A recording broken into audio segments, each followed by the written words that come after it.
questions?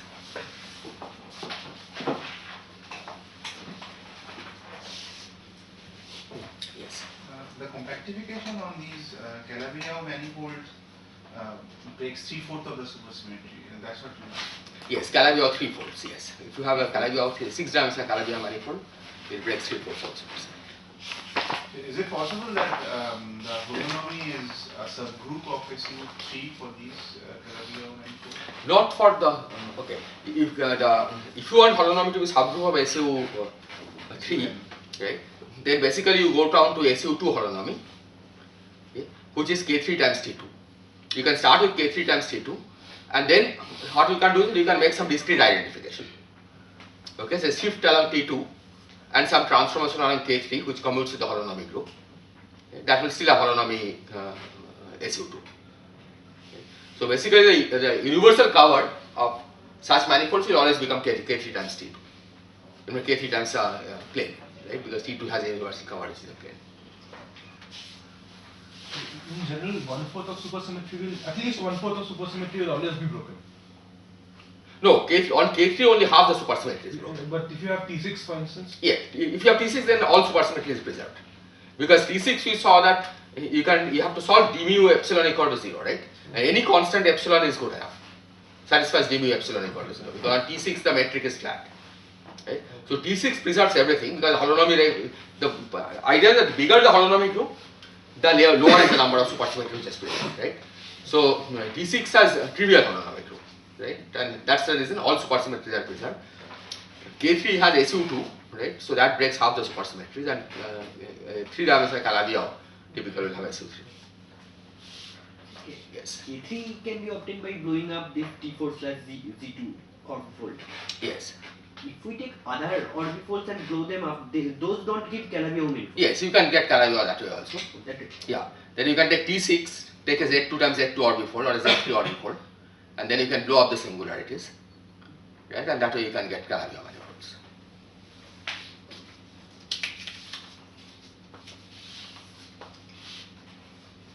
Okay.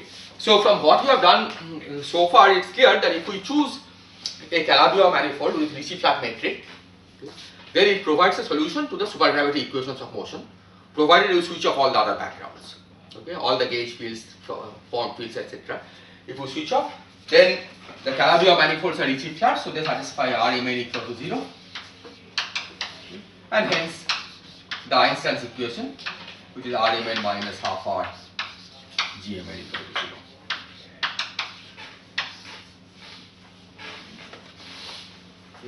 However, as you know, supergravity is only the low energy limit of string theory. Okay. Even at classical level in string theory, there are hard derivative corrections. Okay, even classical string theory has hard derivative corrections, and so one might want to know what happens, what is the effect of those hard derivative corrections. Okay. Do these Calabi-Yau manifolds remain solutions to field equations even after you include this hard derivative correction to the action? And these have to be done separately for different cases. So first of all, 11 terms of supergravity of course we will not even study because we don't know a systematic way of calculating hard derivative corrections. Okay, we only have indirect arguments that those also survive. But 2A and 2B of course we know how to systematically calculate hard derivative corrections. So one can ask, do these survive Calabi-Yau manifold? Do they survive as solutions to equations of motion? Okay. Once you go to once you include these hard derivative corrections. Okay. And when I say Calabi-Yau manifold solving equations of motion, basically it's m times R31. Okay. Or you change it accordingly if the dimension of m is, if m is K3 for example, then you have to change this. Okay, now it turns out that in these theories, type 2 and type 2b, the relevant hard derivative correction first arises at order alpha prime q. Okay, so that's 8 derivative term. So these theories have corrections of the following form: alpha prime q, okay, 8 derivatives, because the leading order term, which is alpha prime q to 0, that has 2 derivatives, and then the structure of the term is something like this.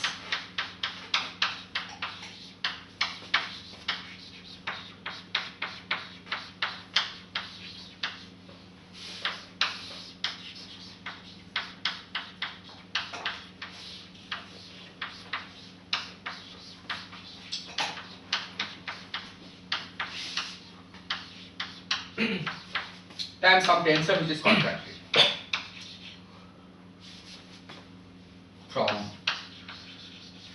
metric and epsilon tensors, invariant tensor basically.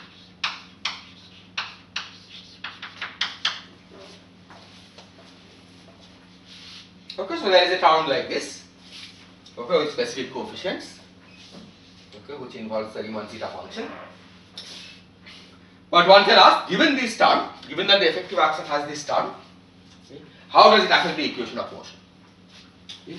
And indeed it turns out that the equation of motion gets a non-trivial correction. It becomes Rmn minus half R Gmn equal to something.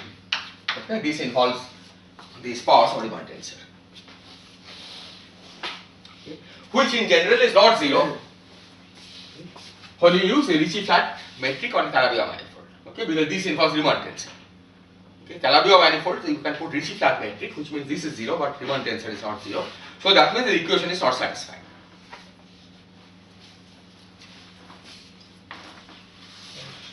One question. The capital indices are spin indices. No, capital indices are 10-dimensional indices. So I am using the index that Mn. These are on Calabi-Yau. Nu. These are in R31. And Mn PQ are, these are basically on Calabi-Yau times R31. Okay, so I have written it this way, but of course the relevant part is when you pick up the internal indices, right? Because as far if you take the components along the 3 plus 1 dimensional space time, those are of course all zero, right? Because you are considering flat space background. Okay, so now this shows that the Ricci flat metrics on Calabi-Yau are not solutions to equations of motion. Okay. Maybe I should just add as an aside that if we take K3 manifold, okay, which is Calabi-Yau twofold, okay, for those these terms actually vanish. Okay, so there the Ricci flat metric remains a solution to equations of motion, but not on a Calabi-Yau threefold. However, what one can show is that this, even though the Ricci flat metric is not a solution to the equation of motion, okay, we can get a solution to the equation of motion by using a different K. Okay. So K is a Kähler potential.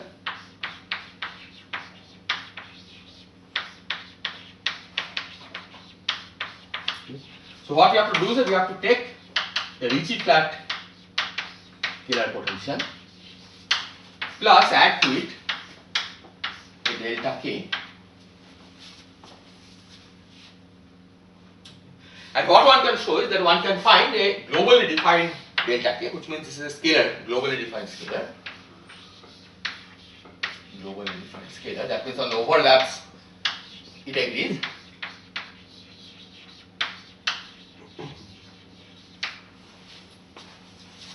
And by adjusting delta K appropriately, you can solve the equation of motion. Okay? It will be true only up to alpha prime cube. No, you can show that this is true in general. All order. Yeah, it's from the general structure of the correction, so one can show that it is possible to add corrections, delta K. Delta K of course will get corrected, right, as we include higher and higher terms. Okay, but it's possible to solve for delta K explicitly, yes. Does this argument help us to fix some moduli? No, it doesn't. Because this says, see, what this says is that given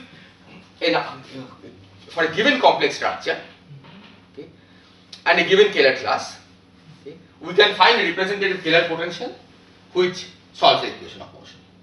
Right? Because if changing delta K, which is a globally defined scalar, right, it changes the Kähler potential but not the Kähler class. Right? Because it's like del, you are adding it to basically exact form to the metric, to the Kähler form. Right? Because, so this means the Kähler form becomes J Ricci flat, the original Kähler form that we had,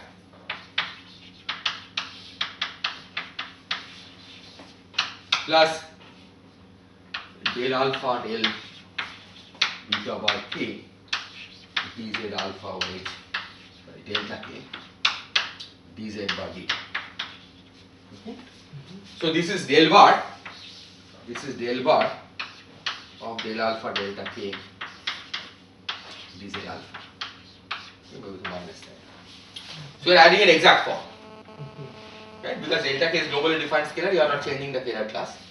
So you don't change, you don't reduce the moduli space at all, right? It's just that given the complex structure and the Kähler class, you find a different representative for the Kähler form, which solves the equation of motion. Okay, by changing the Kähler potential by a little bit. And the delta k is different in each element of H11. The delta k is different for each element of H11. Yeah, in general, delta k will depend on k. Even Right? though- Yes. So for different elements of H11, delta k will be different. So there will be no mixing also between them. No, there is a mixing because the point is, see, suppose you have taken a Ricci flat k, right? Adding a delta k will keep you in the same Kähler class Because of this. because of this condition. So for every Kähler class you can, just like the Yau's theorem tells us that for every Kähler class you can find a Ricci flat metric. Okay? This result tells us that for every Kähler class you can find a metric which solves this equation, which is not a Ricci flatness condition but a modification of the Ricci flatness condition. The K Ricci flat doesn't be globally defined. Right? No, it does. This doesn't have to be globally defined. This is not defined because otherwise the Kähler class will be trivial. Right? Okay. So this is not globally defined, but what you add to it is globally defined. Right? That's what shows that you are not changing the Kähler class. And does this Delbach exactness guaranteed for all alpha prime collections? Yes, that's it. So now, whenever you say that you can accommodate, you can find a solution by just changing the Kähler potential by a globally defined scalar. Right? That basically means that it's the global. You are not changing the Kähler class. Right? And this is true. The existence of delta k is true for to arbitrary ordinal alpha prime. When you're saying if it was not globally defined, you would have moved it by from del bar or something like that. But that would be Yes. absorbed into the Kähler into potential. the potential because of the original one because it's only up to del bar. Exactly. That's right. So it's I see. So it would be the same cohomology you were saying. Yeah. So this k is not globally defined in the sense that it has to go from one patch to another patch. Yeah. Right? There is you have to change by adding arbitrary functions of z plus arbitrary functions of z bar. Okay, that's the reason why this one is not a trivial element of the cohomology. But what we are adding to it is a trivial element of the cohomology because delta k is the same on all patches. Okay? So basically, you show this by first writing a differential equation for delta k. Okay, where you basically convert this to a differential equation on delta k, and then show that there is an obstruction to finding a solution to the differential equation for scalar delta k. Okay, so that's the way you prove the existence of this delta k. Particular structure of these corrections go into this proof or Particular. these corrections? Yes. Well, basically the point is that the corrections are such that yes, so certainly it goes into the proof, right? And basically what goes, I mean, you can think of it from a point of view two-dimensional sigma model, which I'll be discussing, right? That you can show that normally these corrections are all renormalization of the metric, right? I mean, from the sigma model viewpoint, the equations of motion are nothing but condition for vanishing of the beta function. Right? So these you can think of as the beta functions. Okay. So here, because of the Wald-Schmidt supersymmetry that is there in the problem, okay, these higher derivative corrections, okay, again you can think of as coming from renormalization of the metric, beta function of the metric. Okay. But more specifically, you can think of this as coming from a beta function of the Kähler potential. Because the fact that the metric is given in terms of Kähler potential, that the metric is scalar, is forced on you by supersymmetry. Okay. So as long as your renormalization procedure is consistent with supersymmetry, any renormalization of the metric must be renormalization of the Kähler potential. Okay, that fixes the structure of the beta function. Okay, you cannot have an arbitrary beta function, okay, which makes the metric flow into non-Kähler potential, because that will not be consistent with supersymmetry, right? Okay, so that's in that sense that yes, the structure of the corrections go into the analysis. Okay, but the upshot of this is that the Calabi-Yau manifold, okay, with a defined metric remains a solution to the equations of motion. Okay, and this is true to all orders in alpha prime correction.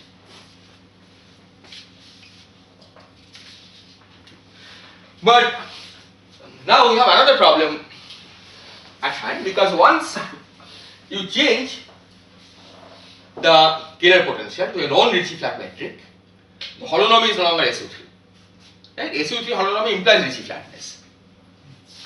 Okay, so the metric is no longer SU3 holonomy. No longer SU3 holonomy metric.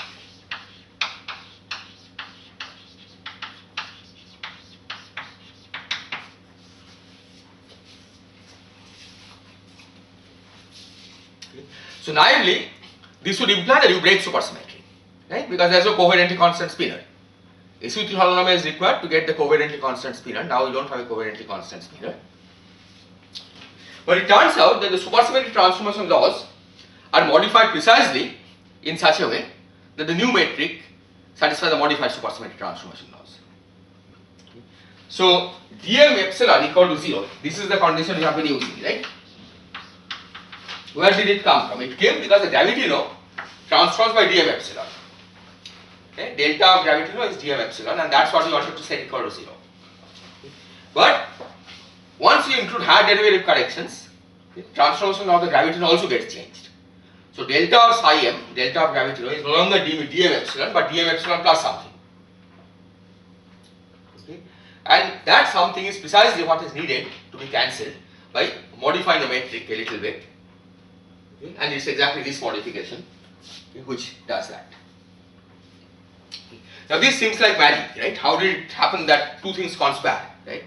That equations of motion is one thing, supersymmetry transformation law is another thing. Right? So how could it be that the same correction to the metric was responsible for equations of motion and supersymmetry transformation? Okay, and then one might also wonder whether this continues to hold to higher orders and so on. Okay, but in fact there is a simple argument that one can give. Okay, why these two are related?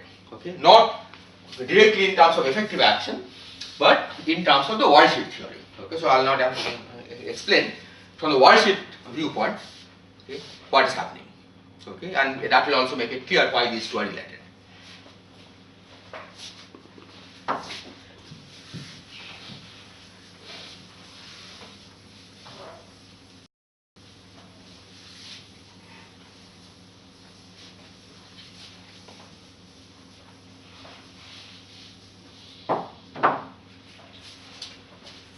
So worldsheet viewpoint.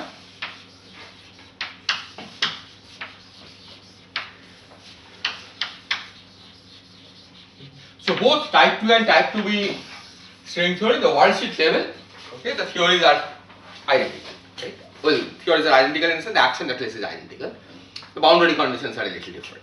Okay, what we should include. So the worldsheet theory contains worldsheet scalars which are denoted by x mu and y m. Mu runs from 0 to 3 and m runs from 4 to 9. Okay, these are the compact directions. So these are scalars. And then you have fermions. Okay, we are using the RNS formulation. So this is RNS, this is Lamont-Lewis-Schwartz. So fermions are also transforming in the same representation of Lorentz group. Okay. So we have, let me call chi mu the partners of x and psi m the partners of y. These are right moving.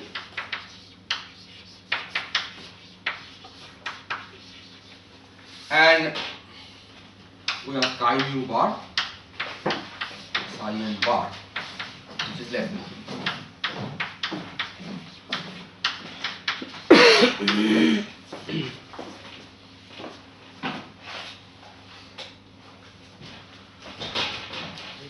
And these three fields, these three sets of fields, x mu, chi mu and chi mu bar, these are in fact free fields.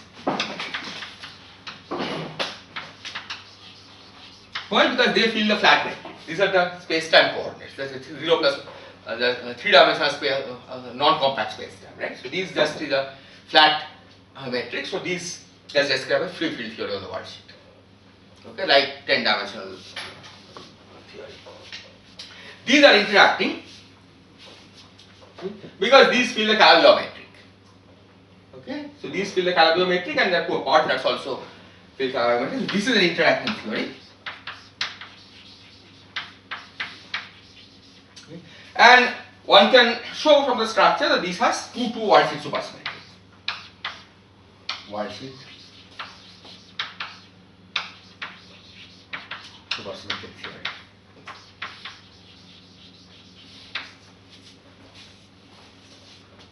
And in fact, this 2 to worldsheet supersymmetry requires that the metric had that Kähler form. Okay, that the metric is Kähler.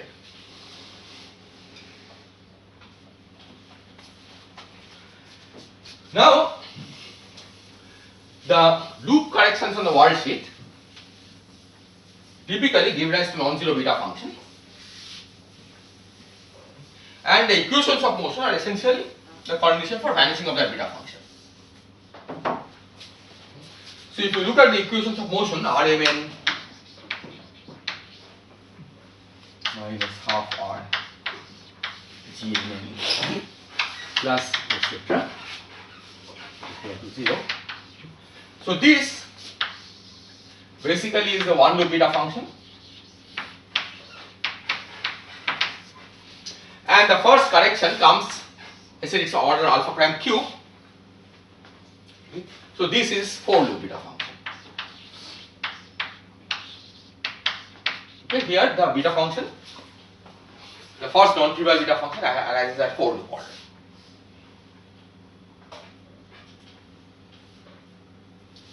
So when you are solving equation of motion, that basically amounts to demanding that the beta function is 0.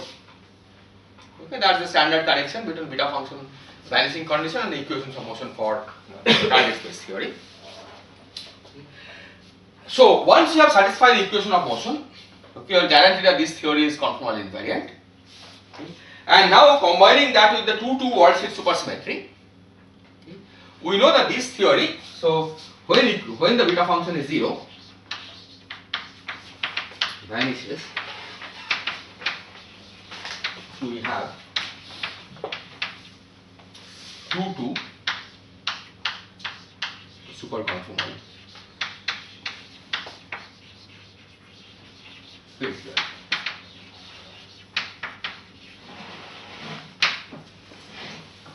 Because 2 to supersymmetry is already there, and by vanishing beta function you are guaranteeing that it's a conformal theory. So you have 2 to superconformal field theory.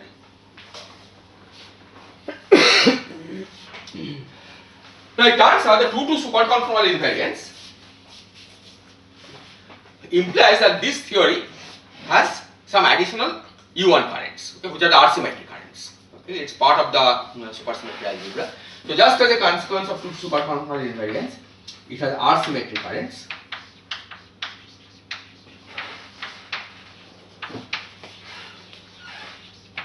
Which you can call J and J bar, or maybe not J, or H and H bar. Okay, with J I had used for the Kähler form. So these are worldsheet R-symmetric currents. And what one can show is that just by using these R-symmetric currents, we can in fact construct the space-time supersymmetry charges. Okay, so basically you have to Bosonize them, formularize them, okay, write H as e to the I phi, okay, and then the space-time supersymmetry currents will be constructed out of e to the I phi by 2. Okay, basically the spin fields of this supercurrent. Okay, so that details I will not go into. Okay, but what I am trying to emphasize here is that as soon as you solve equations of motion in the target space, which is the supergravity equations of motion that we had written down, okay, that implies that this theory, the worldsheet theory, becomes superconformal. Okay, in fact 2 to superconformal. And once you have 2 to superconformal invariance on the worldsheet, okay, then there is standard algebraic procedure on the worldsheet theory, and in terms of 2-dimensional superconformal field theory, that allows you to construct the space-time supercurrents. And this is the reason, okay, why the condition that guaranteed that equations of motion are satisfied, okay, are also the same conditions that guarantee that the space-time supersymmetry is preserved. Right, 1/4 of the space-time supersymmetry is preserved, because the construction of the space-time supercurrent, okay, relies in this conformal field theory approach relies on the existence of superconformal invariance. When the beta functions are not 0, okay, then you still have 2 to supersymmetry, but no conformal invariance. And as a result, you don't have these R-symmetric currents that you can use to construct the space-time supersymmetry.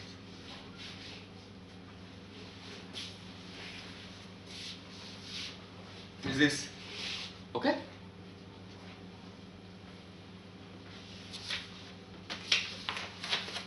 So this is the explanation as to why that magical thing, okay, that which looks magical from a target space viewpoint, that you modify the Calabi-Yau condition by a non-trivial term. The metric is no longer Ricci flat, it doesn't have SU3 holonomy, but it's exactly the same metric that now preserves the new supersymmetric transformation laws. Okay, from the worldsheet perspective, it becomes clear. This is beta function for the metric, or This is beta function for the metric, yes. But that's the only non-trivial beta function here. Okay? Because since you have set all the other backgrounds to 0, BMN for example, right, doesn't get a beta function because of symmetry basically. There's nothing that you can write down which is anti-symmetric, okay, but constructed out of the metric.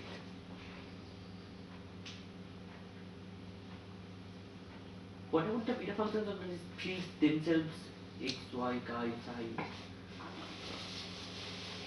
Well, beta functions are for a coupling constants, right? Okay, metric is the So the metric is like a coupling constant on the worldsheet. Right? So write down the beta functions for a coupling constant on the worldsheet. Metric is a coupling constant, BMN is a coupling constant, and so on. So you could write down beta functions for those.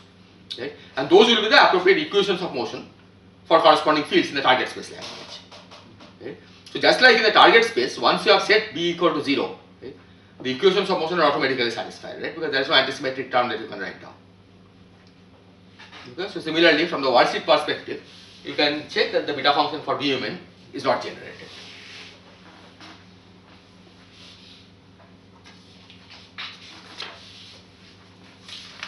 So this more or less finishes the type 2 story. Now we'll turn to heterotic string theory, where the story is a bit more complicated. This construction, this explanation of that cancellation, Yes. or that equivalent, that both from Both give the and same, from the yes. supersymmetry, can it be also like I mean understood from the only like a space-time supersymmetry point of view? Like target not space. in RNS, but in Nebuchadnezzar formalism. Yeah, in the Green-Schwarz formulation also there is an understanding of this, yes. So in the Green-Schwarz formulation you can also understand this. But again, the local worldsheet supersymmetry plays a role there also.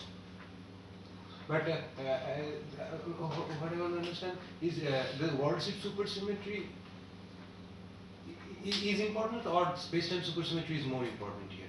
It seems. Well, the point is here the RNS formulation, right? You don't see the space-time supersymmetry directly, right? Space-time supercurrents are some vortex operators, holomorphic vortex operators in the RNS formulation. So you have to be able to construct those holomorphic vortex operators, okay?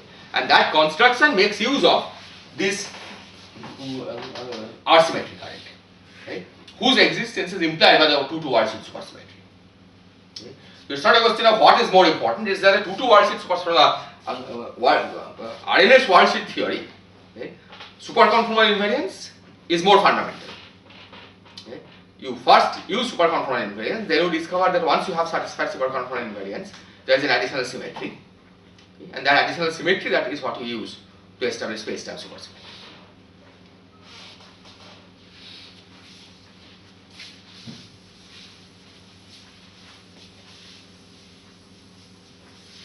Now I should also say that this 2-2 superconformal invariance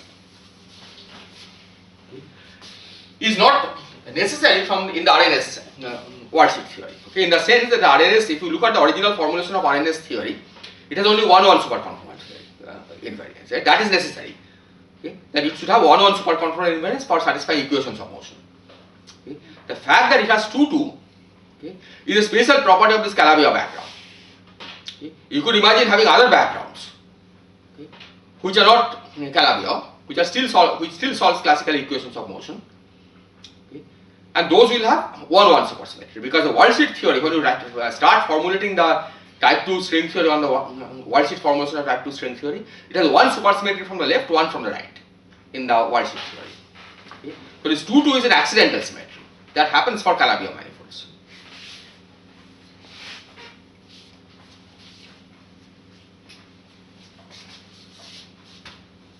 And that's also the reason why not all compactifications of type 2 string theory have to preserve supersymmetry. Right? One can imagine solutions to type 2 supergravity equations which preserve no supersymmetry, right? Which still solve the background field equations. So those in the worldsheet language will correspond to theories with 1-1 superconformal invariance. Okay? Because 1-1 superconformal invariance is enough for establishing the beta function vanishing condition.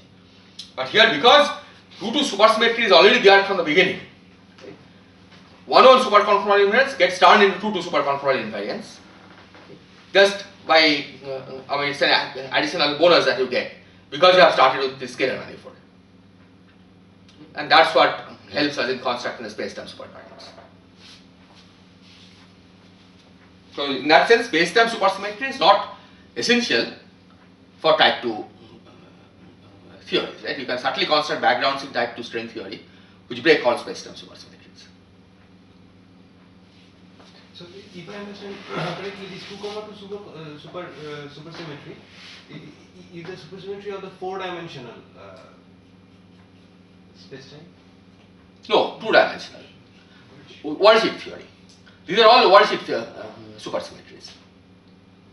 Okay. This 2,2 supersymmetry that we are talking about, this is a supersymmetry of the worldsheet theory, right? The theory that we construct out of these x and chi and so on, right? These a priori have nothing to do with space-time supersymmetry.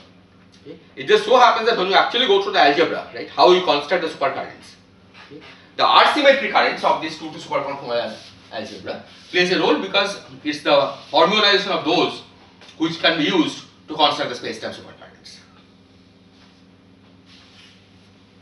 Sir, usually R-symmetry does not play any physical role in, say, supersymmetric theories. Is it correct or not? I mean, just from the space-time point of view. Yes. Just if we are doing some supersymmetric field theory. Yes. And if I have R-symmetry, it does not have any physical. No, it's a global symmetry of the theory. Okay, sir, but. So it has a physical role in the sense that, I mean, if space-time theory has R-symmetry, right? Mm-hmm. Then that's a global symmetry, and associated with this there are conservation laws and so on, which are obeyed. But does it give rise to any some sort of charge and all which is physically relevant? Is it? Meaning, in our world, you don't expect that there is a global symmetry. Yes, sir. Okay? But you can certainly write down quantum field theories with R-symmetry, which will have this additional conserved charge, Yes. right? Which will be physically relevant in that theory. It's just that our world doesn't have such global symmetries. Okay? But certainly you can write down quantum field theories where R-symmetry does have. So, okay, shall we take it like from worldsheet point of view, R-symmetry is playing a crucial role here then? Because In getting space-time supersymmetry. But as I said, that if we are only interested in compactifying type 2 string theory without worrying about unbroken supersymmetry, okay, you could in principle try to look for manifolds which is not Kähler. Okay. Still described as a metric, but which is not Kähler.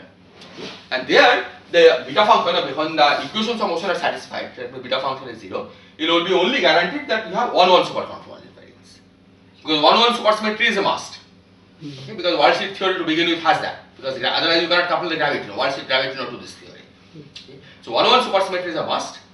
Okay. And so when you satisfy beta function vanishing condition, you get 1-1 superconformal invariance. But that doesn't have this R-symmetry charge. So in those theories, you cannot construct the supercurrent, space-time supercurrent.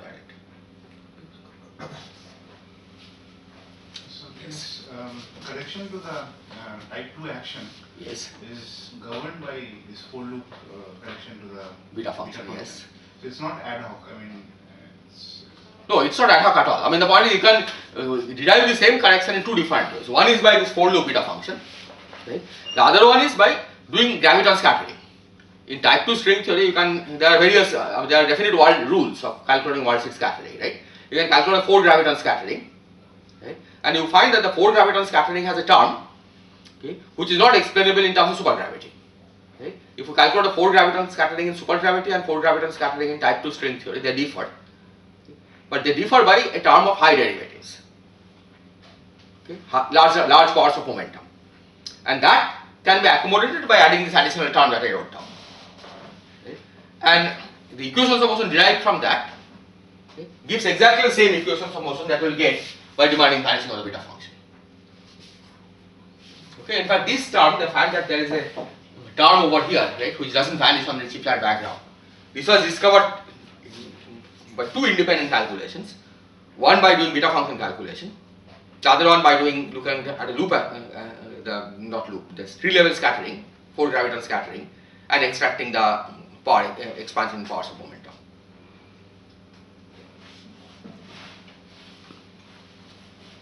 So higher string loops will also have corrections depending on GS. Yes, so those we are not including right now. So these statements, whatever are the statements, they All at string tree level. All at string tree level, yes.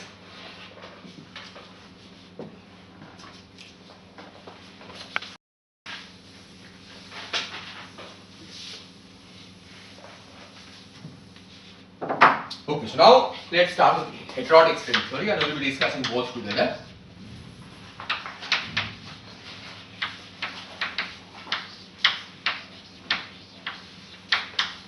We will have both weight plus weight and as it satisfies Rmn minus half the Rgmn equal to 0. But here the higher derivative corrections are more severe than what you have in type 2. Okay, in type 2, in some sense, it was whatever you saw as a mild change, right? It didn't really change the physics at all. Okay, you just have to change the internal metric, but it remained a solution to equations of motion. It had all the supersymmetries that it had to begin with. Now here, the first correction comes not at alpha prime cube, but at order alpha prime. Okay, so just at the 4th derivative level, you get a correction. And there are 2 different kinds of corrections that one has to do. This is order alpha prime correction. So this corresponds to 2-loop beta function. So first, So what you said to me, we are at tree level, right? no, tree level of string theory, but from the sigma model viewpoint, it's the loop correction that we're considering, right? The alpha prime is the loop expansion parameter of the sigma model. Genus 0, right? But corrections, genus 0 meaning you are putting on a sphere, Yes. right? But loop corrections in the sigma model, So I will all are on the sphere, right? So though that's the alpha prime expansion. Okay? So when you say the beta function of the sigma model, already you have in mind that you are doing loop corrections, right? Because classically it's conformal invariant, the world sheet sigma model. Okay? So the loop corrections in the sigma model, they correspond to alpha prime expansion.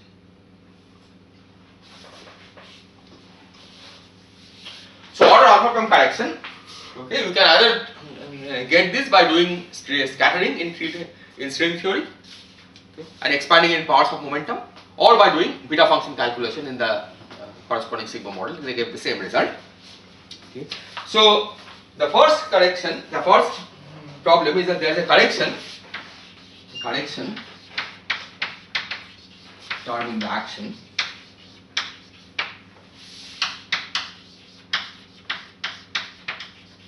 that is proportional to some constant alpha prime Rmn dq Rmn.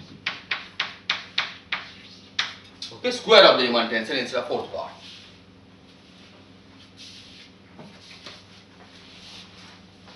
The second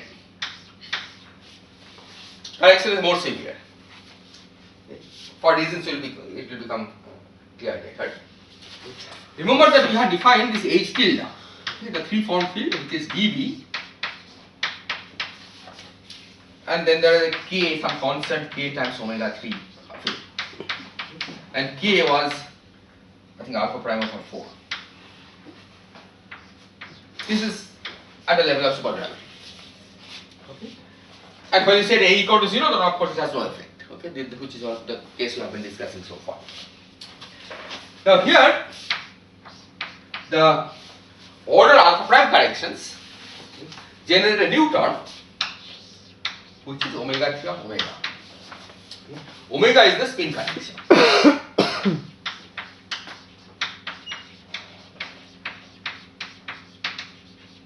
Omega mu AB. So this basically means that you take the same expression for the Chern-Simons tree form that I wrote down involving A. Okay. Remember there is a trace of AOH dA plus AOH AOH, two terms, right? But instead of A, use omega. Okay, and the trace is over this indices AB. Okay. So this term is two derivatives higher than this one. Because omega 3 of A had A dA, that's one derivative. Here omega already comes with the derivative. Right? So omega d omega will be 3 derivatives. Okay, that's the reason why it is a higher derivative term.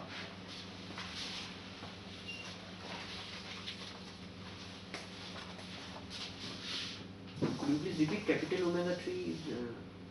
Capital omega 3 is exactly the same expression as the omega 3 expression for capital omega 3.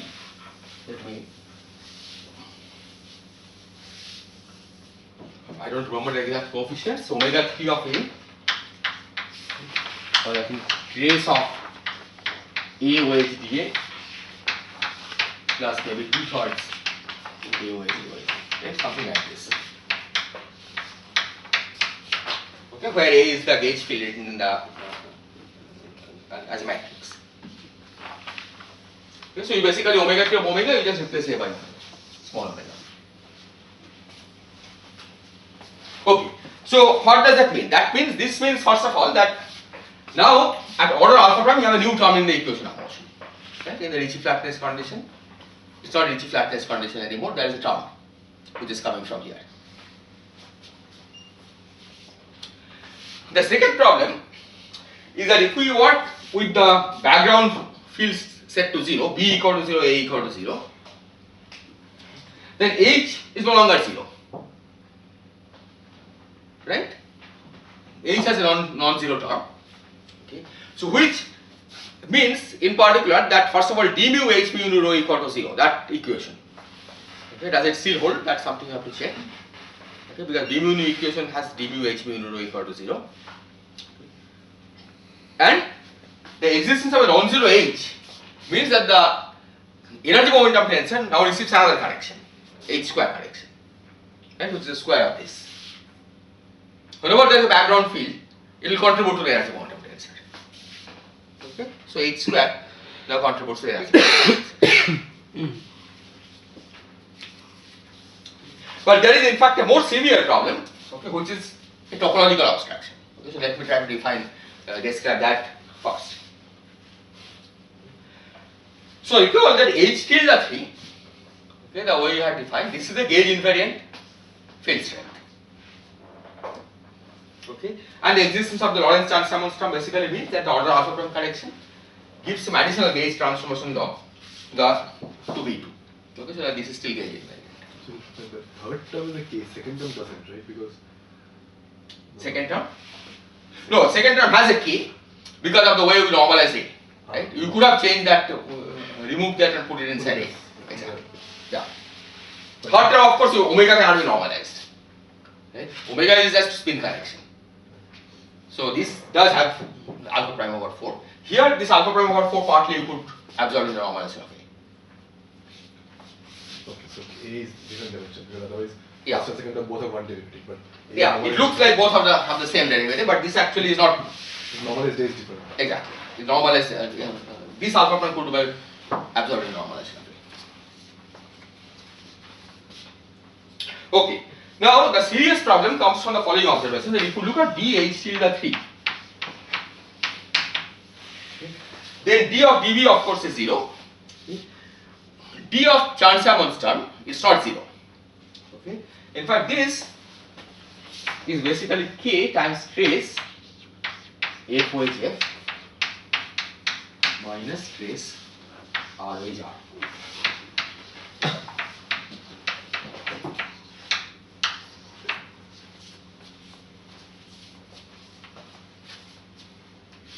Okay, just calculate d of this. D of omega 3 is trace FOH, and d of omega 3 omega is trace of ROH. This you can show by using the expression for the omega 3.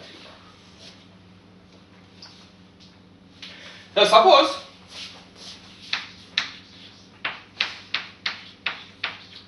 C4 is some 4 cycle on Calabi-Yau.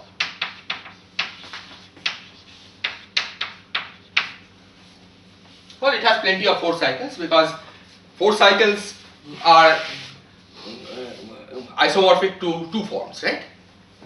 It's 6 dimensional, right? 4 cycles are isomorphic to 2 forms, and H11 counts the number of 2 forms, like Calabi-Yau 3, 4. Okay, so as long as H11 is non-zero, it has certainly 4 cycles. So let's integrate dH tilde 3 on C4. So, yes. Question. So you get K times integral C4 trace FOH minus trace RH.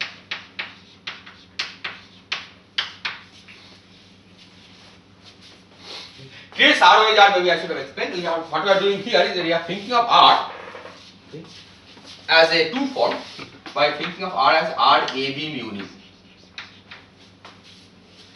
Okay. So trace ROH basically means that RAB mu nu, RBA rho sigma, and then dx mu, what is dx mu, what is dx mu, what is dx mu. That is the meaning of trace ROH. You just think of the Riemann tensor as a matrix value 2 form. Okay, these are tangent space indices, these are space time indices. Well, I should say Amen, not mu. Amen. Sorry, PQ.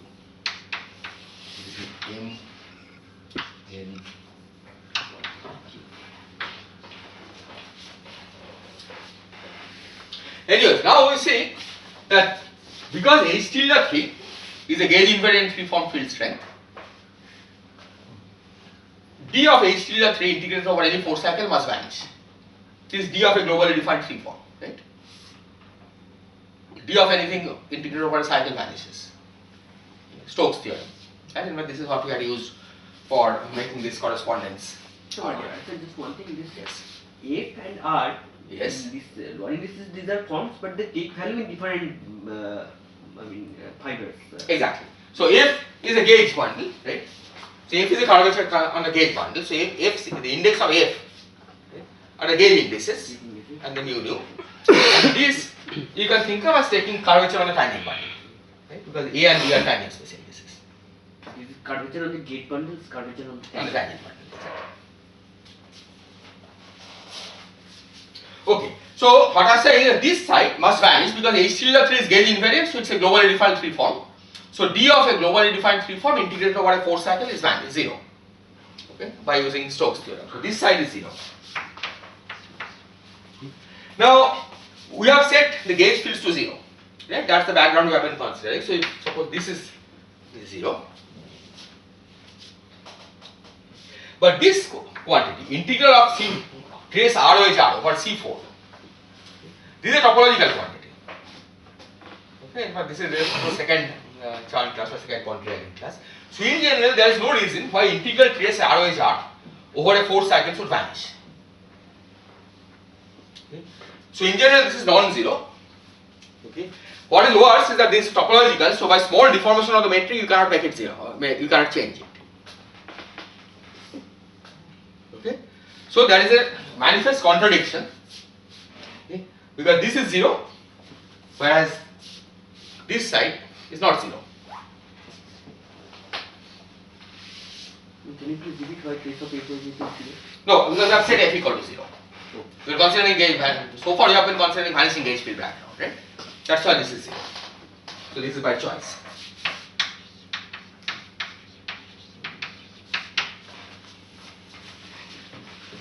can't we say that from here that we cannot set that to 0 then? Yes. So from here you see that if we set the gauge fields to 0, then it is not possible to have a consistent compact equation of Calabi-Yau manifold, right? So the solution is that we have to switch on gauge fields. We have to switch on gauge fields so as to cancel this term. At least the integral must vanish. Okay, it is not necessary that locally they should vanish.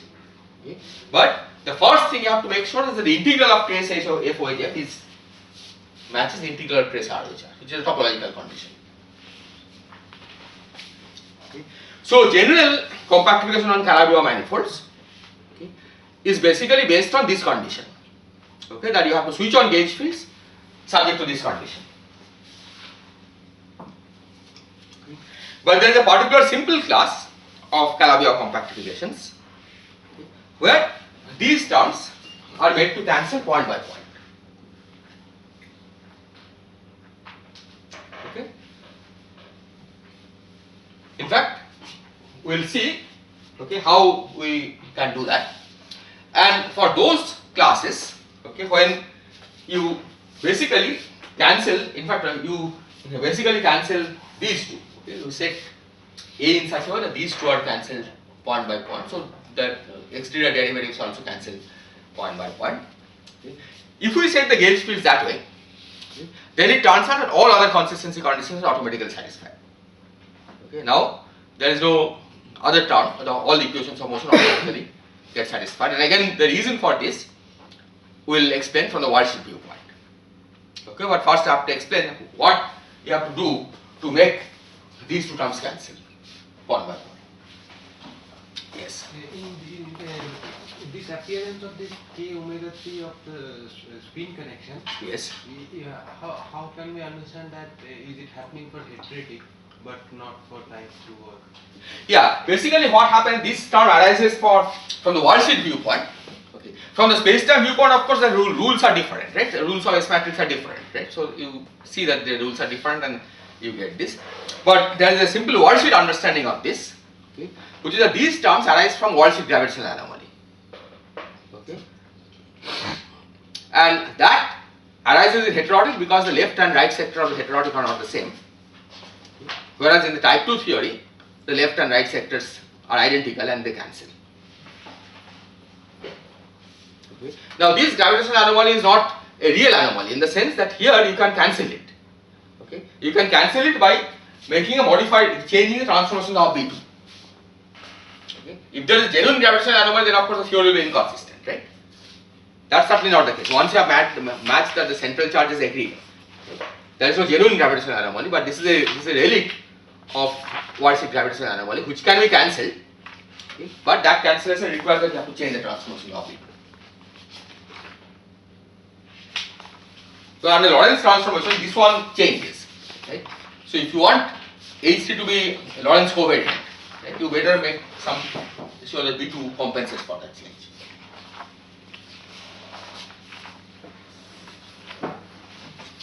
Okay. Are there any other questions? Sir, you said while 11-dimensional supergravity that we mod out only for type 2b. It was because of the left and right symmetry was present there, but not in.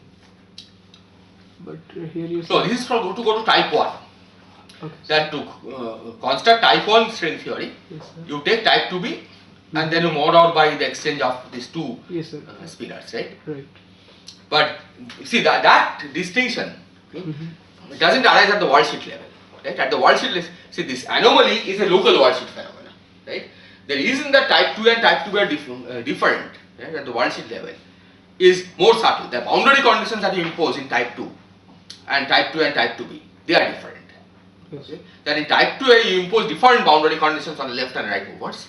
Mm-hmm. Right? In type 2b you impose the same boundary conditions on the left and right movers. Okay. Okay? But changing boundary conditions, that's a global identification, right? Locally the two theories are the same. Right? So when you calculate the gravitational anomaly, right, it's only the local things which are important. Right? And the fact that locally both have the same worldsheet theory and it's left-right symmetric, okay, is the reason that there is no gravitational anomaly even in type 2a. Okay. Okay. Okay. So it's basically GSO projection rules are slightly different in type 2A compared to type 2B. This one has makes it for all 4 cycles. All 4 cycles, yes. So exactly.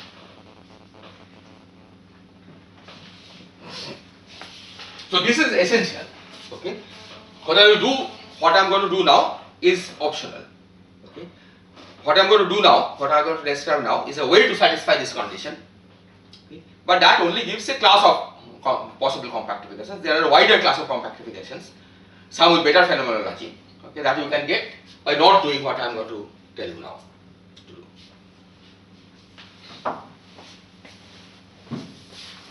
It's called embedding spin connection into the gauge connection.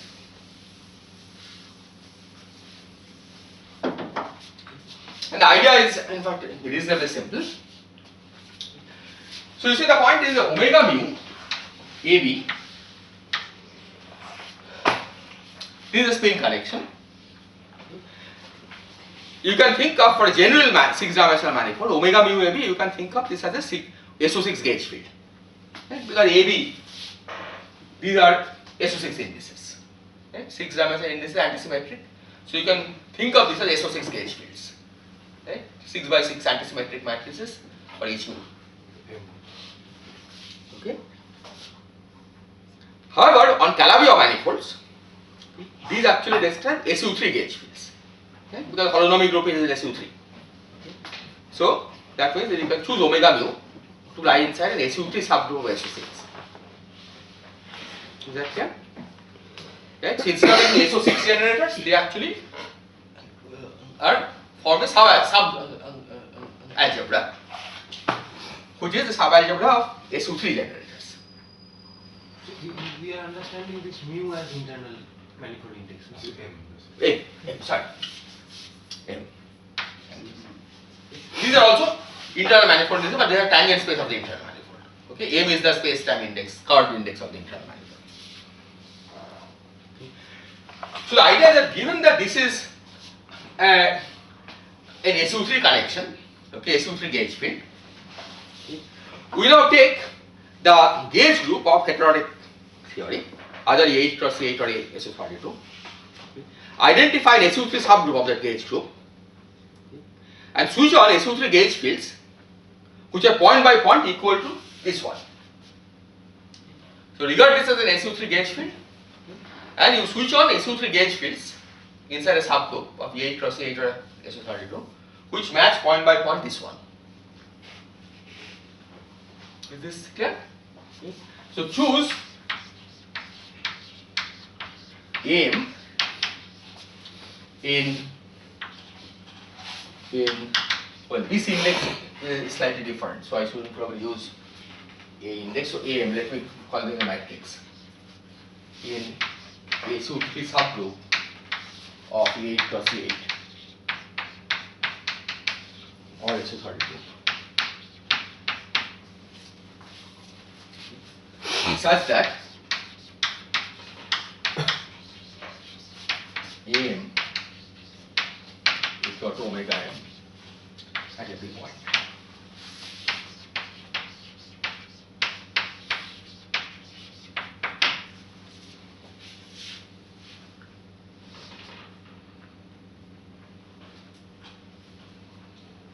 So this will certainly guarantee that these two terms cancel, because F is the curvature of A, R is the curvature of omega. Okay? So if A and omega, okay, are equal point by point, okay, then trace F is equal to trace R at every point. Okay. In fact, what is more is that omega 3 at the level of omega 3 of A is equal to omega 3 of omega. Okay. So the definition of H tilde 3, which is dB2 plus K omega 3A minus omega 3 omega. This is identically 0 now.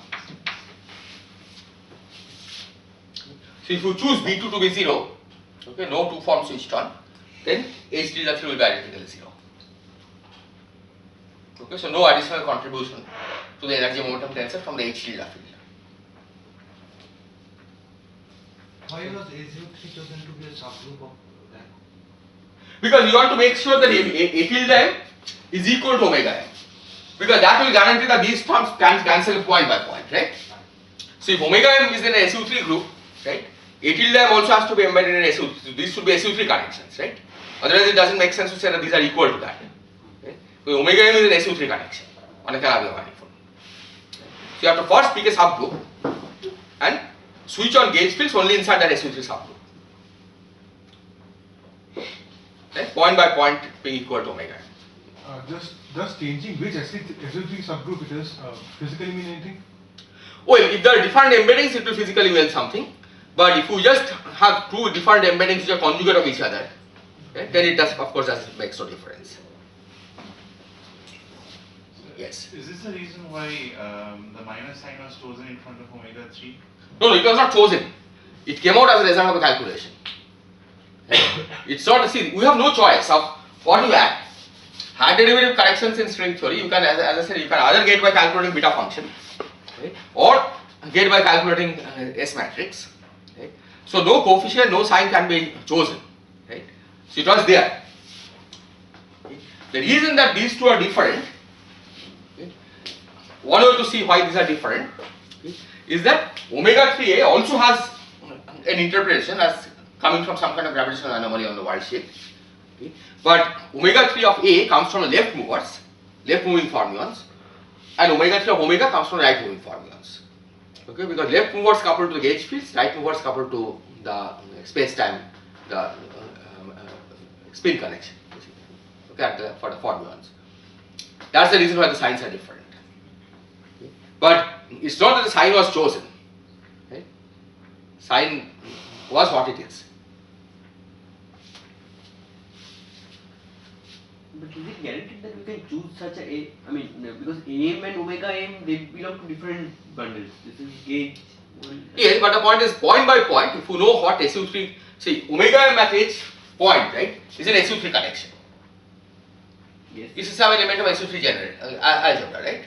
Yes. Omega M. You choose AM to be exactly the same element of the SU3 algebra. The value of AM, right? You choose a coordinate system. Okay. In which case these are just numbers. Okay. You choose AM to be the same numbers. Ultimately, because it means something. I mean, ultimately we are taking the trace, so. Exactly. Ultimately, you are taking the trace. So these don't belong to the algebra, right? These are just numbers. Yes. Okay. So once you make sure that in some coordinate system, AMs and omegas are equal. Right? Certainly, for AMs, you can make a gauge transformation to make it look different, right? So you pick your coordinate system, some specific gauge choice, right? In that gauge choice, you have some AM. You choose that to be exactly the same as what you have omega M in the corresponding frame choice. Right? So both are ambiguous, right? But once you have fixed some gauge, it makes sense to say that they are equal as numbers. Okay? It's not meaningful at that level, but once you come here, then it is meaningful, right? Because these are just both numbers. Okay? And point by point they will cancel. Does that new A solve the equations of motion for the gauge field? Yes, the new way solves the equation of motion for the gauge field because F you can take to be closed. Yes. Okay, and star F you can take to be closed. Okay. And that also follows from looking at what omega is. Okay. And again, I think all of these will become clear when I give the worldsheet picture. Okay. Because to see if something solves the equation of motion, you have to basically check if the worldsheet theory is conformal. Right? And we will argue why the worldsheet theory is conformal. Okay, but the answer to your question is indeed this new way does satisfy its own equation of motion. Okay. But what is more surprising, okay, is that this new way now contributes to the energy momentum tensor, right? Because there is an F mu nu term in the action. Okay, it gives new contribution to the energy momentum tensor. Okay, so what happens to that term, right? If you use a Ricci flat background, is the equation of motion still satisfied? And it turns out that that contribution to energy momentum tensor is cancelled by the R square term. I say that there is this term. This is a new term in the action that arises at the order alpha prime level. So this also affects, gives something on the right hand side of the equation of motion, right? And that contribution exactly gets cancelled by the extra FM and FMN contribution that you will get from the gauge fields.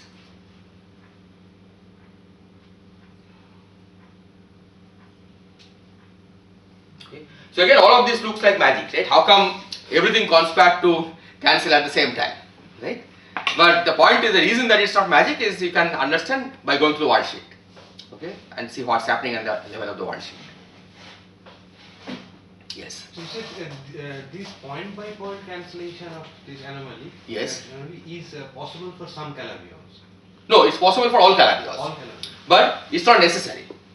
On a given Calabi-Yaw, you can choose to cancel. Right? You can choose to make just this integral 0. See, this integral has to be made 0 irrespective of what you do. Right? The fact that we are trying to make it cancel point by point is to make life simple for us. Okay? Because once you cancel it point by point, then a lot of the things cancel and you basically don't have to do anything else. The original Calabi-Yaw remains a solution. Okay? This will not be the case if this cancellation doesn't hold point by point. Okay? Because if it doesn't hold point by point, that means H tilde 3 is not 0, point by point. Okay? That gives contribution to energy momentum. So you have to change the metric. Okay? All of this can be done. Okay? This gives a more general class of string compactification, which is called 0-2 compactification. And as I said, the phenomenology there is more versatile and closer to what we see. Okay? Nevertheless, the kind of phenomenology that we have here, okay, even though it's not as close to what we see in nature, okay, it's also interesting, and I'll discuss that later. Okay. But in terms of simplicity, this is much simpler. Okay, because here you set H tilde 3 to be 0 from the beginning. Right? You have a choice of say H tilde 3 equal to 0, and as I said, now everything else also cancels. Okay.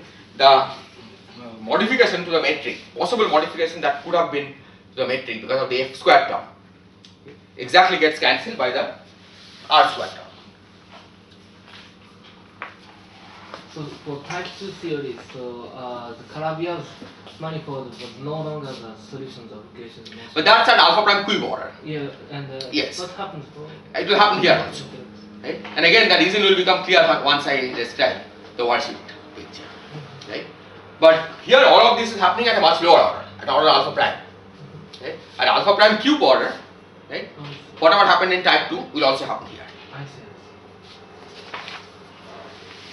Sir, one thing, this energy momentum, since the cancelling, doesn't it physically mean like one is contributing positively to energy and another negatively? Yes, it does, but this is not really energy momentum. This is the square of the Riemann tensor, right? Yeah. So, effectively you can say it's giving a negative contribution. Okay, total energy momentum tensor has to satisfy positivity condition, right?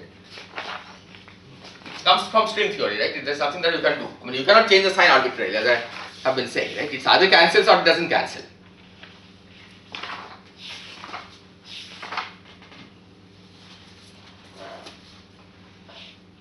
Okay, now before I describe the worldsheet picture, let me just briefly describe the phenomenology. Okay, at least at this level. So basically, you have to pick an appropriate SU3.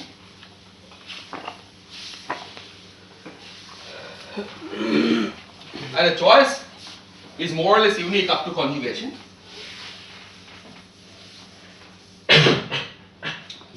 So E8 has a maximal subgroup which is SU3 times E6. So for E8 cross E8 heterotic string theory, you basically switch on gauge fields here.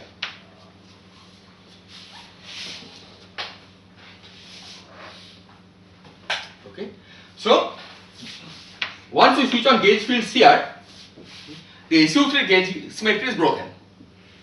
Yeah, because they are on, the gauge fields are not invariant under this SU3 gauge transformation because you have switched on SU3 gauge fields. Okay. So the unbroken symmetric group now is E8 cross E6. E6 cross E8 is unbroken.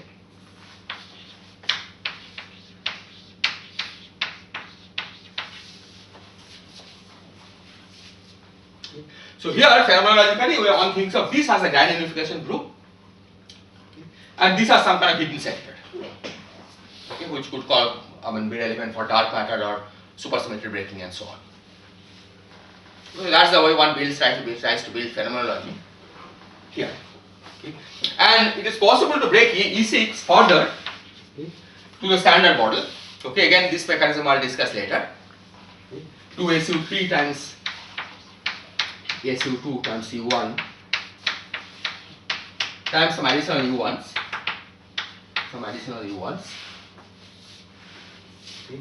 But these, if you want to get rid of these, typically you have to go to this more general class of compactifications where the spin connection and gauge connections are not identified. Otherwise, if you use the spin connection equal to gauge connection approach, then you are always left with some additional U1s besides the standard model gauge. When turning on SU3 gauge field breaks SU3, meaning the action in action I can have the gauge field explicitly, not in form. Yes, you can have a gauge field explicitly in a sense. So that means that even the global SU3, right, the background is not invariant under SU3, right, because it transforms under SU3. Right? So the vacuum. The effect of the gauge field is now, in a sense, in the from the higher derivative term. Well, I mean, you don't have to think in a higher derivative. It's just that once SU3 gauge fields are switched off, right, in the internal direction, then only the part of the gauge group that commutes with SU3 will be a genuine symmetry. Right? Otherwise, the internal gauge field will transform to something else. Right? So it's not a symmetry of the vacuum anymore.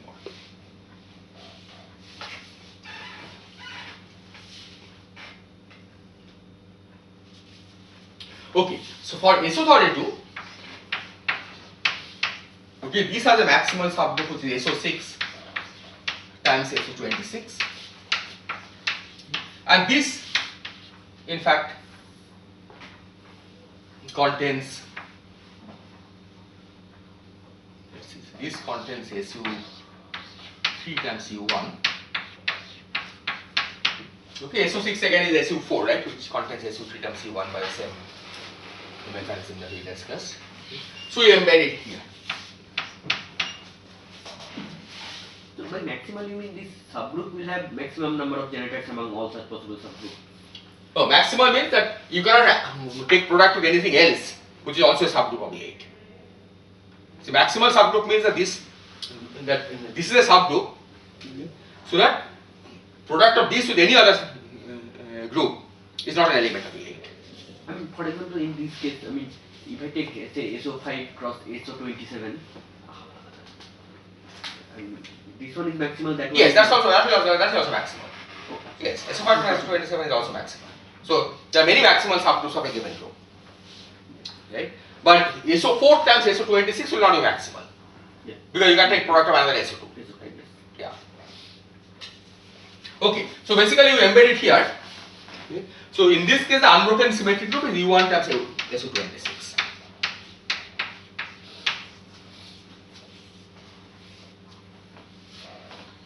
Yes. Turning on gauge fields in SU3 means what you have written over here. Exactly. Switch on gauge fields, which is equal to the spin correction point by point. Exactly. Okay. So here the unbroken group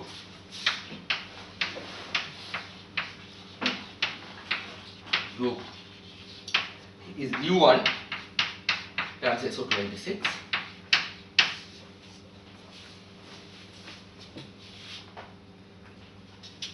and it turns out that this U1, okay, gets broken at one loop, at string one loop level, okay, by a mechanism called Fayet-Lapousse mechanism, but I will not discuss that. So eventually in these theories, the unbroken group is SO26, and you can break it further to its subgroups by the same mechanism that I mentioned here, okay, which I will be discussing later.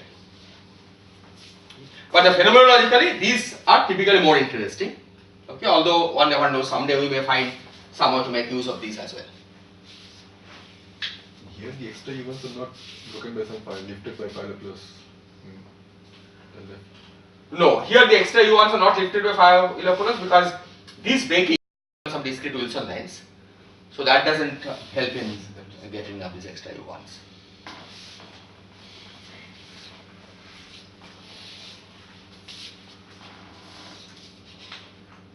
Okay, so now let me explain the origin of this magic. Okay, that why is it that everything works at one go.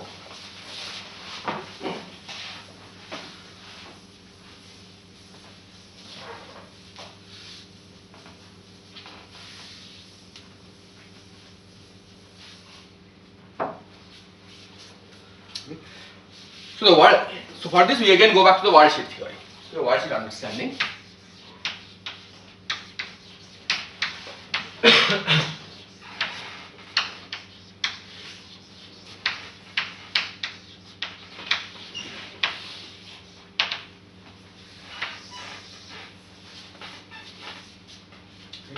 So again we have scalars are the same.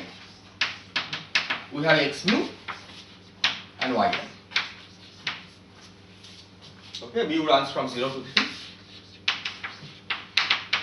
and m runs from 4 to 9.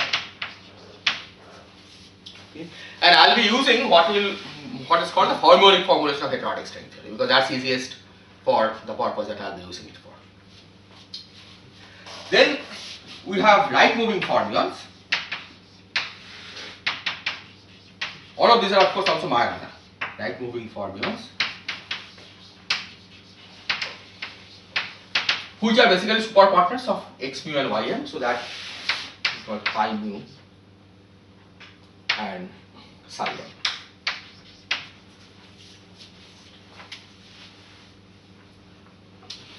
And then you have left moving fermions.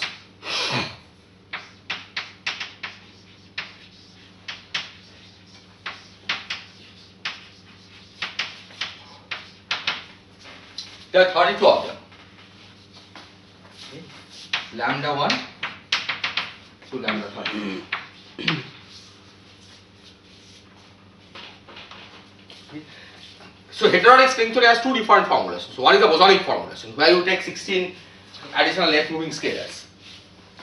Here what I have done is that I have used the fermionic version, where you have basically bosonized those left moving scalars to write this as a 32 additional right moving fermions, left moving fermions. Okay, the two formulations are exactly equivalent at the level of CFT.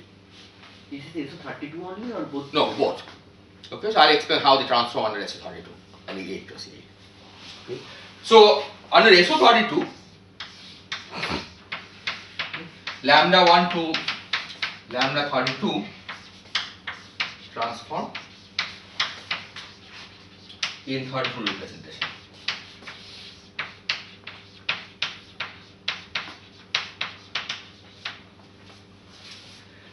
For E8 cross E8,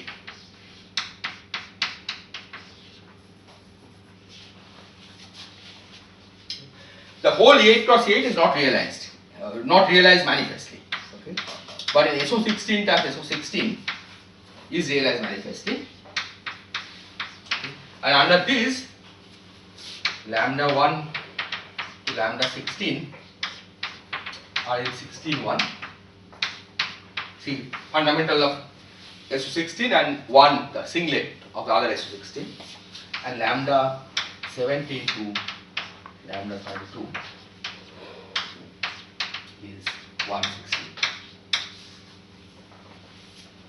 Okay. So the reason that only SO16 and SO16 transformation laws are given is because the full E8 cross E8 is more complicated to say in this language. Okay, you get it by some spin fields. You have to, and the way the two theories differ, okay, is in the way that we do take the GSO projection. Okay. In the SO32 heterotic, okay, we impose either periodic boundary conditions on all the lambdas or anti-periodic boundary conditions on all the lambdas. Okay, these are the two sectors we include. Okay. In E8 cross E8, we include independently periodic and anti-periodic boundary conditions on these, okay, and also periodic and anti-periodic boundary conditions on these. Okay, that's the difference between these two theories.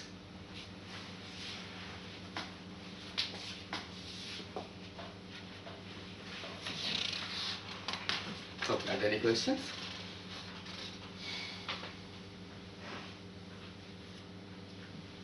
Sir, you just made a comment about how to see this E8 times E8 is more complicated. How does one see that? It basically what happens, because in the here the GSO projection involves independent boundary condition on these and these, Right? The Ramon sector Why is it there? of these will be different from the Ramon sector of these, right? Because here the Ramon sector will involve periodic boundary condition all of these. Whereas here you can have a Ramon for these and NS boundary condition on these, right? So those are the extra, so those give extra states and those are the extra massless states which are the rest of the 8 cross 8 gauge bosons. Okay, that's how you see the 8 cross 8 gauge field. Okay, because part of this comes from the Ramon sector. Okay, Ramon of the left course. Okay, which is not normally called Ramon, it's periodic boundary condition.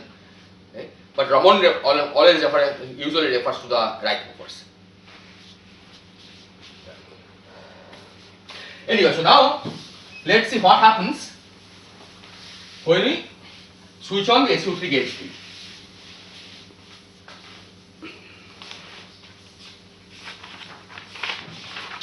So switch on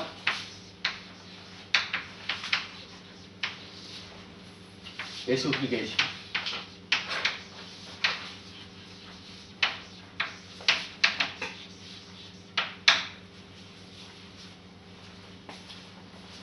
So in both the theories, the SU3 gauge field, the way it couples to the worldsheet fermions is that it couples to the first 6 of them. Okay, in the presence of the SU3 fermion, the worldsheet theory. Okay, so first of all, in the absence of all background fields, right? Suppose you take the metric to be flat and the gauge fields to be all 0 and so on, then all of these are free fields. Okay, beta function is identical 0. Okay. Now we have switched on the metric already, okay, the Calabi-Yau metric. That basically makes these fields interacting, Ym and Psi m. Okay, because these are carrying the internal index. Now we are saying that we switch on gauge fields. Okay. Switching on gauge fields has the effect of making the first 6 of these interacting. Okay. Lambda 1 to lambda 6 becomes interacting in the presence of gauge fields.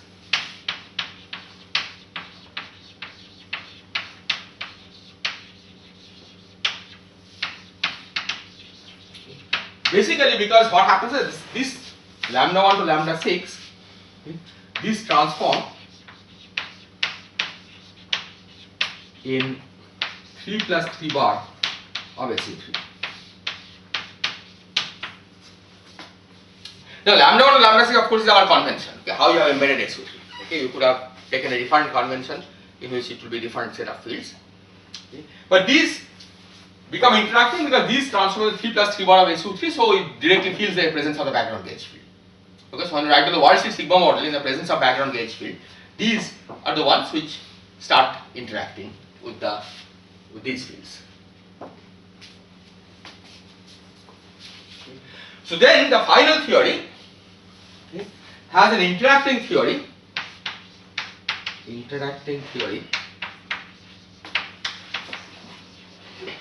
of xm, psi m and lambda 1 to lambda 6 plus a set of free fields.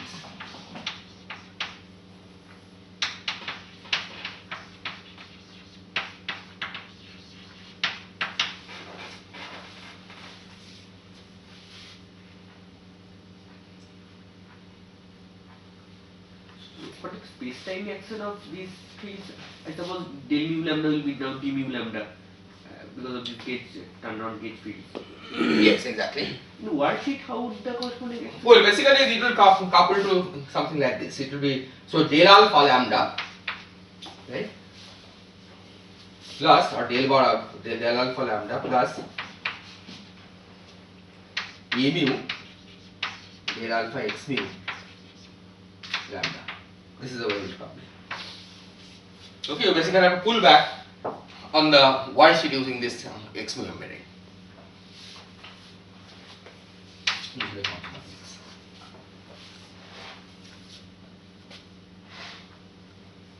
I should have actually denoted this by bars because leftmost have been using bars, right? So let's put bars onto both these.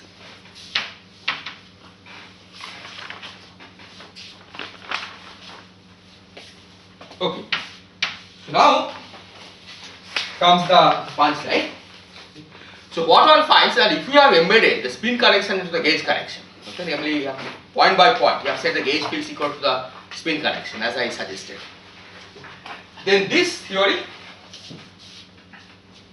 this part of the world sheet theory is identical to the world sheet theory that we had for type 2, where the fields were of course xm, psi m and psi m bar. This is for type 2.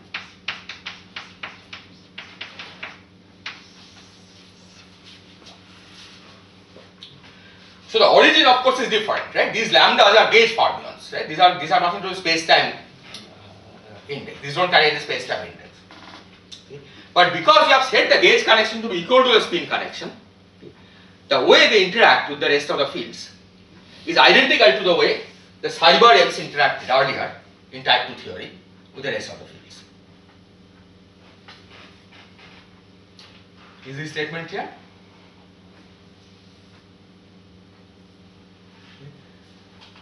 And if this is the case, then as long as this is conformal invariant, it's guaranteed that this is conformal invariant. This is identical theory.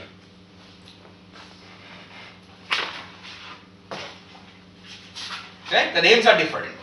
Here we are calling them lambda, there we are calling them psi bars. So then the strategy is that you take the metric that you got for type 2, okay, which you have argued that it has vanishing beta function to all orders. Once you modify at order of alpha prime cube and higher, you have to modify the metric. You take that metric, and embed it, you find a spin connection, and you set the gauge connection to be equal to that spin connection. Then it's guaranteed that the theory, okay, whatever be the higher derivative corrections, as long as type 2 theory, world sheet theory is conformal invariant, this will also be conformal invariant. Okay, so this is the way one can prove that the heterotic theory also remains conformal invariant to all orders, because it's exactly the same sigma model that you had for type 2.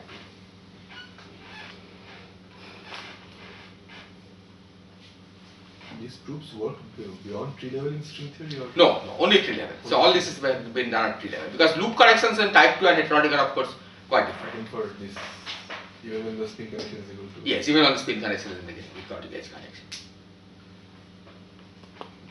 To start at the tree level, So, yeah, that is the same condition that guarantees the type 2, the existence of type 2 solutions and the existence of heterotic solution, but only the special class of heterotic solutions where the spin connection is equal to the gauge connection. Okay. There are more general class of solutions in heterotic which do not descend from type 2. So in type 2, there is no, option of having the left and right movers coupled to different things, right? There is only one omega mu, both the left and right movers coupled to omega mu. In heterotic theory, there are right movers coupled to omega mu, left movers coupled to a mu. Okay. We have just chosen to set mu equal to omega mu so that it looks the same. Okay. It's not necessary. It's just that if you choose it this way, the proof is simple that it gives a conformal invariant theory. Why are you saying that this works for all orders of alpha prime? Because the sigma model you have written once and for all, right? Now the alpha prime corrections are the beta functions of this sigma model, right? So to all orders of alpha prime, the equations of motion correspond to condition for vanishing beta function of this theory. Okay. But because this theory and this theory are identical, right? If the beta function of this vanishes, the beta function of this will also vanish. Okay. So once you have gotten a solution in type 2 theory to all orders of alpha prime, we will guarantee that heterotic theory will also have a solution to all orders of alpha prime, if you use the spin connection equal to gauge connection framework. Then if you go away from this, okay, for the more general class of solutions, then of course you have to check order by order that whether it is possible or not.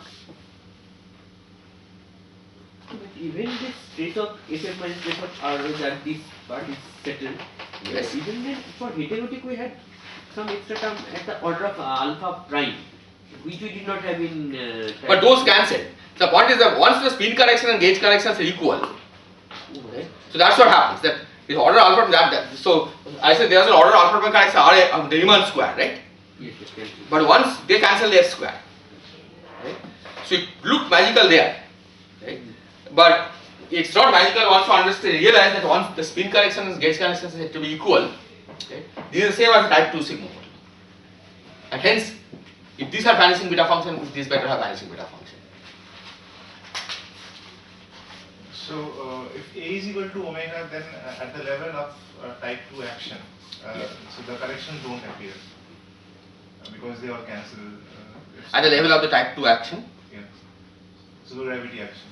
supergravity action no, but to alpha prime cube order, you still have the correction. Okay? So at alpha prime, they No, at alpha prime there is no correction, exactly. Okay? See, in type 2, there is no correction at alpha prime order anyway, because A equal to omega always there, right? Because there is no A to begin with. Oh, sorry, not type 2. Yeah, in heterotic, yes. So if you said A equal to omega, right, then all those corrections cancel. Exactly. Yeah, that's what you saw, that F square and R square term, right? I just said that they cancel.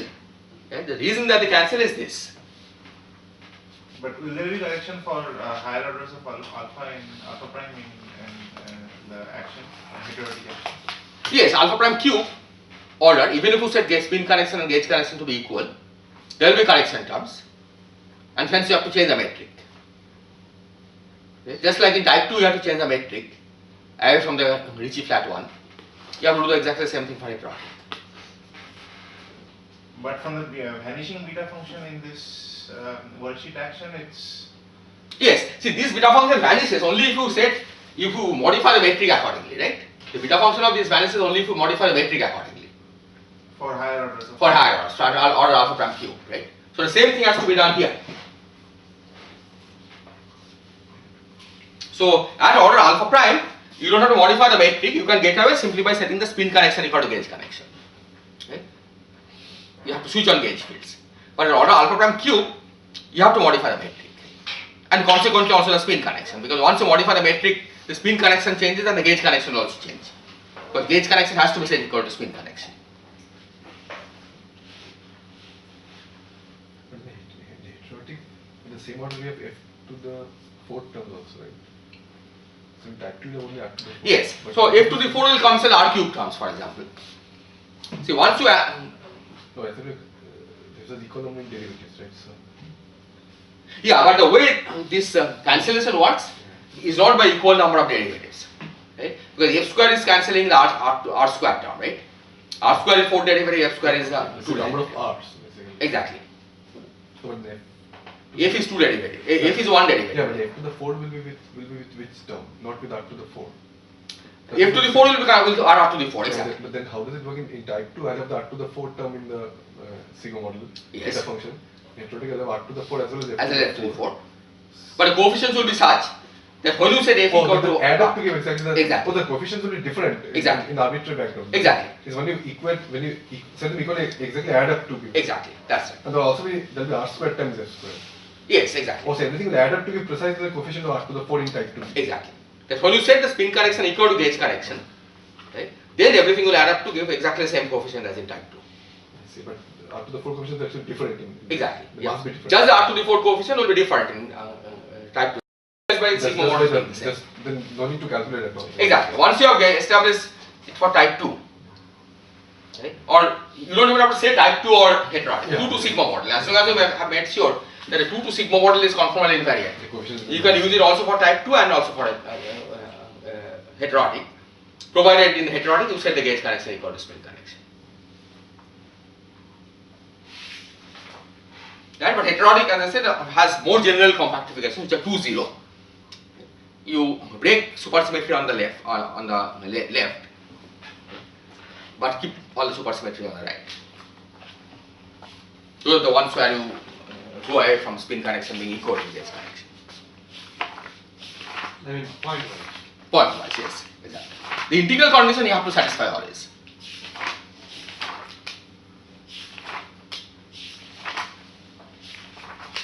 Okay, so maybe I'll stop here. And so next time we'll start discussing the spectra. Okay, how to calculate the spectra of these theories and what kind of low energy effective field theory one gets in these various compactifications. Equating this spin connection, gauge connection, this was a very particular regime. It's also a background. Yeah, but more generally, I just need to cancel the Exactly. integrated That's right. these things. if one chooses other choices, still this sort of philosophy will work. I mean, type 2 and heterotic at some No. point they will give. No, because the point is now the sigma models will have nothing to do with each other, right? Because the two sigma models are identical. See here the reason that the sigma models become identical is because psi bar m couples to the spin connection. This is descended from type 2, right? These lambda bars coupled to the gauge connection, Yes. right? Yes. So a priori this sigma model is different from this sigma model, right? They become equal only if you set the gauge connection equal to the spin connection. Otherwise, that is. Otherwise they are different, right? Otherwise then you cannot use this type 2 results to make any conclusion about what happens in the electron. Right? These are different sigma models altogether.